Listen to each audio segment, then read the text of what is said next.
Okay. Hi, welcome to Implementing Continuous Delivery with Chef. So why am I here? I've been doing this for a fair while. I've seen quite a number of continuous delivery solutions.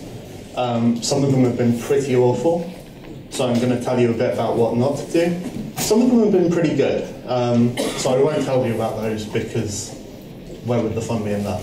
No, I'm kidding.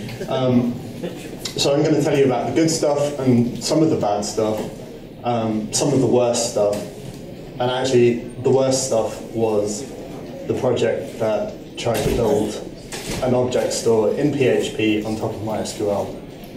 That was not fun times. They were wondering why it took 5 minutes to get anything out of that store. Let's not go there, but don't do it. So like I said, I've seen this done in a number of different ways. I have some pretty strong opinions on how you should do it, but what I'm not going to do is be prescriptive. I'm going to show you a bunch of ways that I've seen work, and I'm going to talk you through those ways. But I'm not going to give you the one true way. And you'll see a heap more ways around this conference. Jamie's talk just now in the bookshelf talk was an approach that probably works pretty well for a lot of people. So if you didn't see that talk, check it out on YouTube. It was good. If you did, that's one way. Great. So I am Thom on GitHub, Thom on Twitter. As I was doing the research for this talk, I figured I'd have a look and see when my first commit to Chef was. It turns out that was 5 years ago this month. Now, I'm not sure how it's been 5 years of Chef anyway. It certainly doesn't feel that way. And it definitely doesn't feel like I've been involved that long. So that's super cool. It's been an amazing ride. I work for the Expedia affiliate network. So that's the API and template solution side of Expedia. And you'll see us, like most airline websites, places like Kayak are all powered by the Expedia affiliate network. So as you can imagine, we have quite a lot of traffic. We have some super interesting problems to solve. We're also hiring, obviously. So why continuous delivery? Well, actually continuous is a side effect. What we're interested in is being able to do the same thing as often, the same thing as often as we feel like. If that happens to be 30 times a day, then great. If it happens to be once a month, that's also fine. It's probably better not to be once a month, but if that's your release cadence, then okay, let's make sure that that once a month is as pain-free as possible. So how do we achieve that? We're looking for consistency across all of our environments. You want to be doing the same thing in production and test and QA and wherever else you want to put your software. You want to be able to prove correctness. You want to be able to look at this release and say, okay, I can actually demonstrate that this is the same thing going on in all of my environments. And I want to reproduce it, which I guess is the same as the last two that I've been talking about. But essentially, I want to be able to do the same thing over and over again. And that's what makes delivery continuous. The idea that you can reproduce this stuff and repeat it. So why Chef? Mostly because it's available. It's a fair assumption, I think, to say Chef is on everything that we want to deliver software to. Or if it isn't, it's very easy to ensure that it is, right? And it has all the bits we need. So it has the low-level platform support, it has package management support, it knows how to deal with file systems and users and all of the other things that you need to do to get your software onto a machine and running. It's idempotent, so we can restart failed deployments. Or if we need to change a single attribute as part of a deployment, say we've realized that a feature flag was turned off during a deployment and we need to turn it on, we can rerun a deployment in Chef and know that the only thing that is going to change is the thing that we've told it to change. And it's super easy to extend Chef, right? We can write Ruby gems and drop them straight into our Chef runs. We can write LWRPs and HWRPs, and suddenly we have extended Chef and turned it into something that is delightful for what we need to do. So let's get started. First up, we'll look at some things that you can do essentially just by taking Chef and running it. So these are the low-hanging fruit of the continuous delivery world, I think. Do I think you should use these to deploy to multiple hundred machines? Probably not. But if what you're doing is internal software or just making sure that this stuff works, these are reasonable first steps. So first up, let's talk about the deploy resource. The deploy resource essentially allows you to build a Capistrano-style deployment mechanism into Chef. And really, that's where that workflow comes from. So what we do is git clone or subversion check out a software repository. Now, this should be a pretty big red flag, right? As soon as you start talking about checking stuff out from Git onto your production machines, this should be a no-no, because you're instantly walking away from all of the rest of the continuous delivery pipeline. I'll talk more about that pipeline in a moment, but probably, yeah, you don't want to be doing that. The deploy resource gives you callbacks, so you can say, after my software is successfully checked out, do database migrations or run bundler. But of course you have to do that on every box you own, especially in the case of running bundler or doing a Go build. And so that makes it pretty expensive in terms of time taken. It also hurts your reproducibility. I just mentioned Go. So one of the interesting features of Go is that Go build will check out your dependencies from GitHub, right?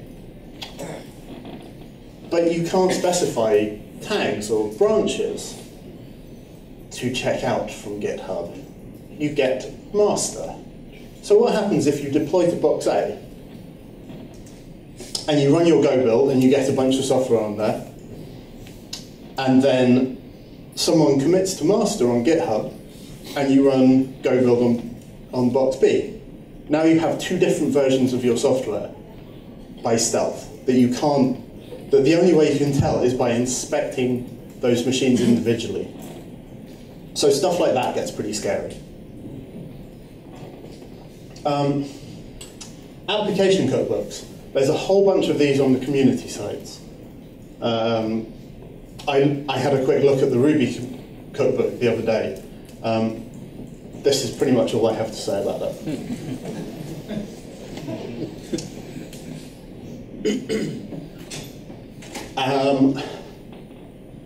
So the major problem with any cookbook that seeks to be as generic as this one is that you wind up with a whole bunch of assumptions. To choose one, and this is actually kind of trivial, but the Ruby one runs bundle -- without to allow you to specify a bunch of gems that you don't necessarily need in that environment. So the assumption of part of that without is that my production environment is called production. My production environment is not called production. So instantly, I'm having to modify and fork that application cookbook just to get to the point where I can actually have it work in my environment. I guess the point I'm making is that continuous delivery is not a one-size-fits-all solution. The likelihood is you're going to wind up doing some custom software, or at least building your own cookbooks to do this stuff properly. And you're still doing the same things on every single node. So you're still running bundler everywhere.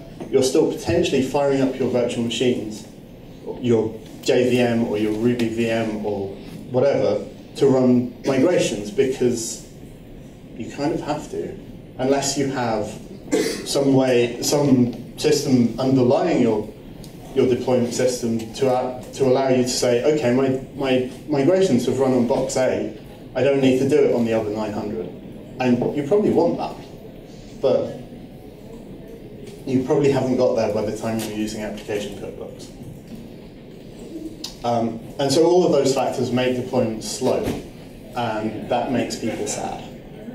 If I can't do a deployment in a short period of time, it hurts my continuous integration process.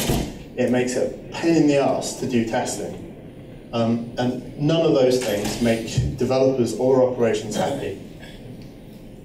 So my recap on this bit is, don't do either of those. Or be careful if you do those.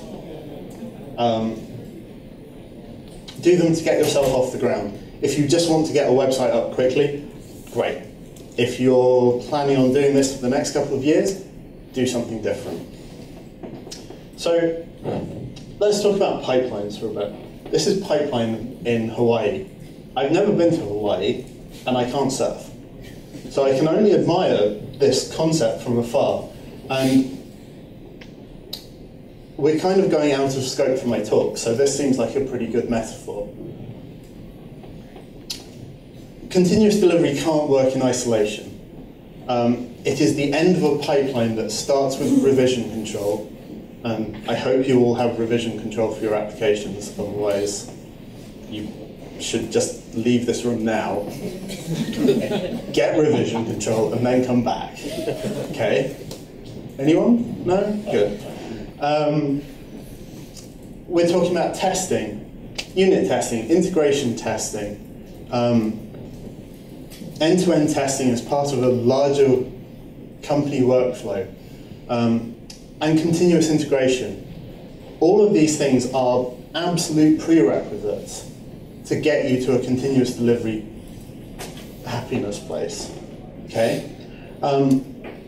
Potentially also you need to be thinking about your payment card industry requirements, your Sarbanes-Oxley requirements. Do you need to do audit logging?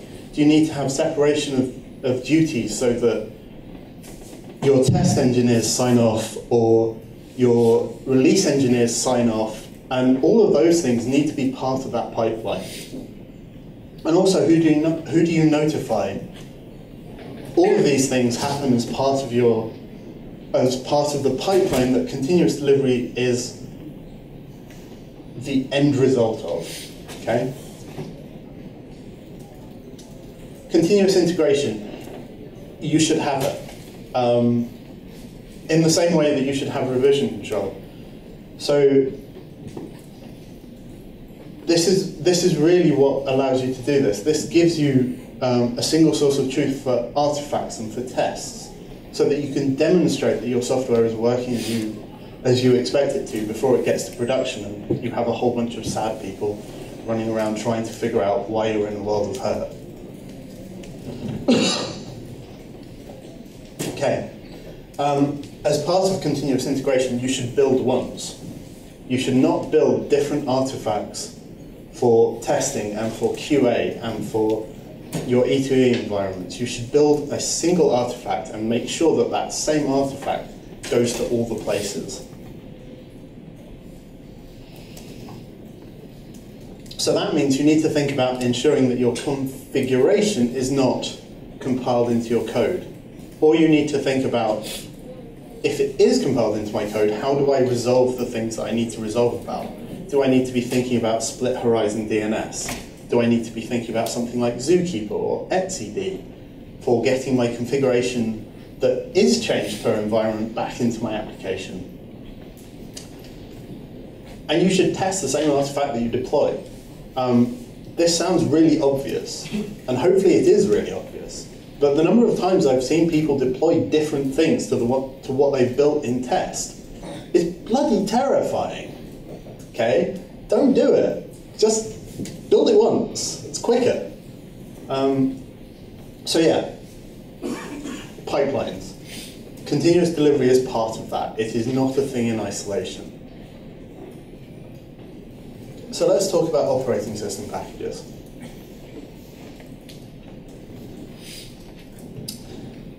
I'm going to preface this by saying I don't care about Windows. I loved the Microsoft talk this morning. That was brilliant. But here I am talking specifically about Linux packages. My background is almost purely in Linux world. I don't know enough about Windows for you to ever listen to me on the subject. So, we're talking about using the underlying tools that your operating system gives you to put software on the machine. So we're talking about apt and yum and all of those good things. It's super easy to get a package repository up with massively brilliant timing. PackageCloud.io was announced last week. That's a cloud provider, as the name suggests, for hosting packages. It looks super cool. If you want to do packages, you should check it out. They're also talking about an on-premise version. So yeah, it's super simple to get package repositories up. If you want to build packages, FPM makes it super easy. Anyone used FPM? People? Yeah. I'm also a Debian developer, so I have kind of strong feelings about packages anyway. But if you don't, FPM is brilliant. I don't find it particularly hard to make packages the old school way, but yeah, use FPM. I think there are some drawbacks with using packages. The major one is that the assumption is that a package is atomic, i.e. you can only have one version of a package on a machine at any one time.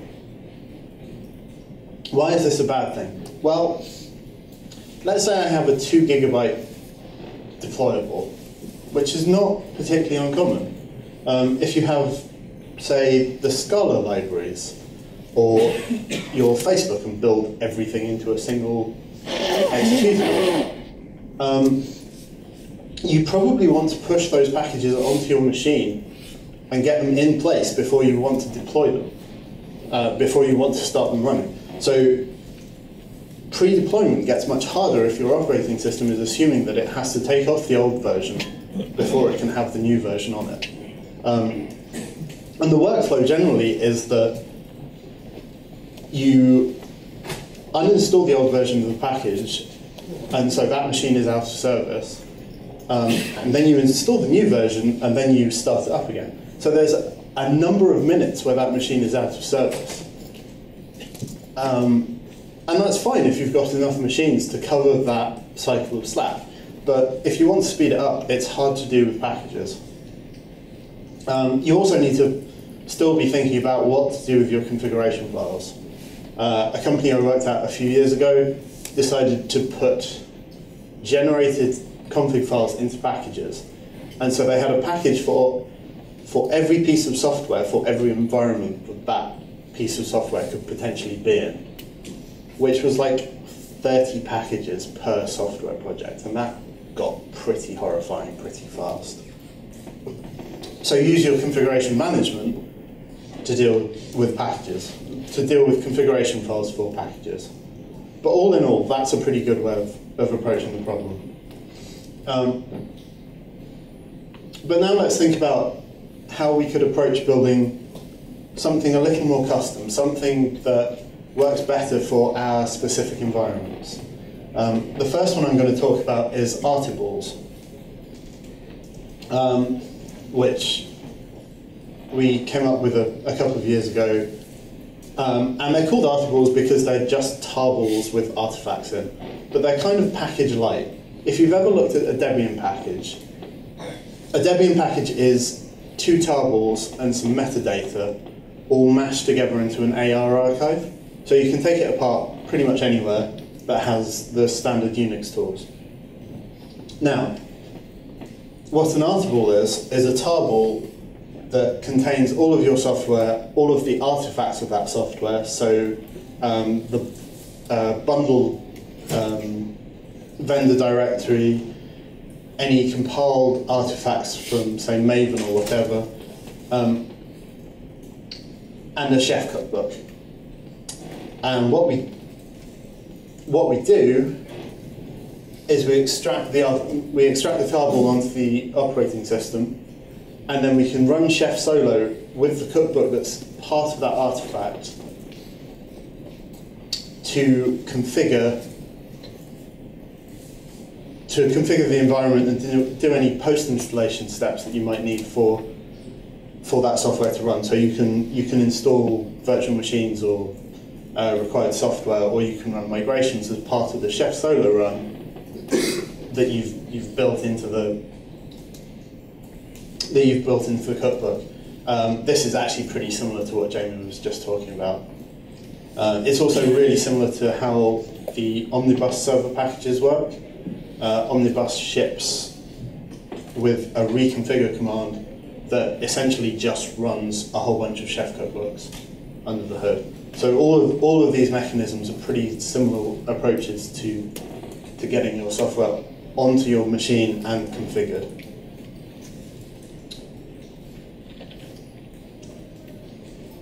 So the next tool I'm going to talk about is called deployable. We built this with the assumption that rather than having a large number of files that we needed to put into a certain place, we would only have a jar file or a WAR file and a whole bunch of configuration. So a deployable is a JSON file that describes a list of built artifacts and a list of configuration file templates, which are standard Chef templates but contained as part of the source control of the software project. So from that metadata file, we can generate resources in Chef. So we're metaprogramming Chef based on the results of our build process. So in this workflow, as the final step of the build, we process the metadata file, upload all of the templates that we list and all of the artifacts that we list into an HTTP repository, and make those available to Chef. And so Chef knows how to download that metadata file, process it, and then download the artifacts into the correct places as part of a cookbook run. I've got some honourable mentions as well that are kind of out of scope. Mandy demonstrated Chef Metal earlier today. That's super awesome. Docker or LMCTFY are both containers. Decker is Docker on Cloud Foundry. Flynn is an attempt to build like on-premise Heroku. Definitely worth checking out. Project Atomic, Red Hat announced it this week at the summit, which is also a mechanism for managing Docker. And then Mesos and Marathon is cluster management software that will work with Docker and Hadoop and many other things to get you like massive collections of nodes with correctly distributed software on. So all of these things are worth checking out, although they're not specifically leveraging Chef, apart from Chef Metal, obviously. So yeah, to recap, what we're interested in is describing ways for a configuration management system to interact with a whole bunch of built artifacts, and to do that in a way that gives us a quick and idempotent mechanism for getting software onto our machines. So next, let's talk a little about orchestration. To start with, I'm going to introduce something called Baton, which we open sourced a couple of years ago. It's an AMQP-based agent system written in Ruby. It sounds quite similar to mCollective. It's not mCollective, mostly because we needed to integrate into Rails environments and to other Ruby projects, and we found that super hard with mCollective. So we wrote Baton. You can build an agent in about 40 lines of code, so it's super simple to do what you need there. Chef push jobs as well. Also agent-based in that you can send messages to systems. I can't talk much about this because it requires an on-premise enterprise chef, and I don't have one. It does look nifty. The API looks super well designed. It looks like a really nice way of doing this. If you have on-premise chef, you should definitely be checking it out. On the flip side, if you're in the cloud, you should be looking at auto-scaling groups and doing so-called A/B deployments. This is the approach that Amazon take. So what we're going to do is we have our service running as an auto-scaling group behind, let's say, an elastic load balancer. We're going to add a new auto-scaling group with a single node in it. We're going to deploy the new version of our software onto that new auto-scaling group, get it into the load balancer, and make sure that it's working. And then we're going to grow that new auto-scaling group up to our production size and shrink the old one down. So that gives us a highly robust way of approaching getting software running in the cloud and being able to back out if we need to. Because to back it out, we just regrow the old auto-scaling group and take out the new one. We use Bamboo extensively. We use deploy tasks to allow us to build workflows for deploying onto systems, because that means that we can duplicate our deployments into multiple environments and have a great UI just built solely through Bamboo.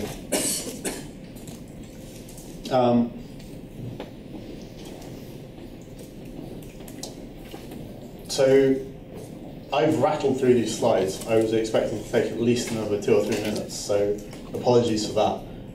I've got speakers hours at 3:55 if people want to ask questions, but I guess there's also 10 minutes or so now. So any questions?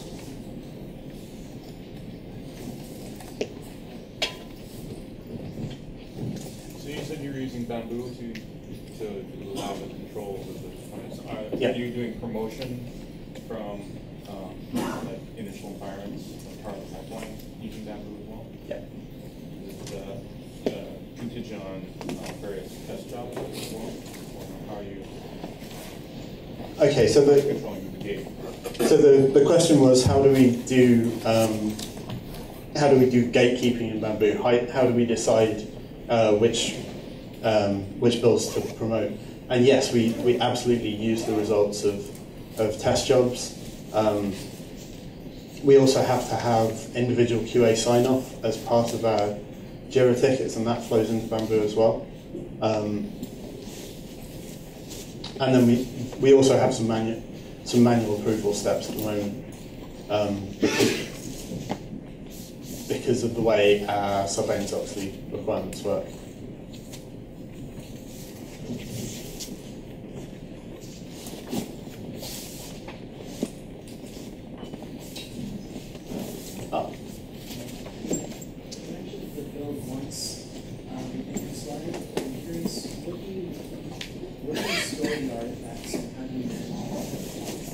Okay, so the question was, where do we store artifacts and how do we manage them?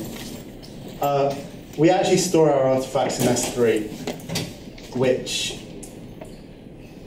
is great because it means that we don't really have to answer the question of how do we manage them, because storage in S3 is so cheap and so available that we just keep throwing things in there.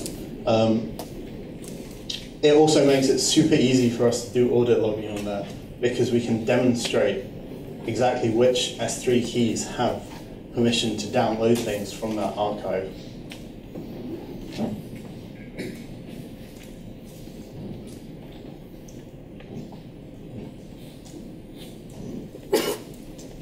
Okay. Thank you very much.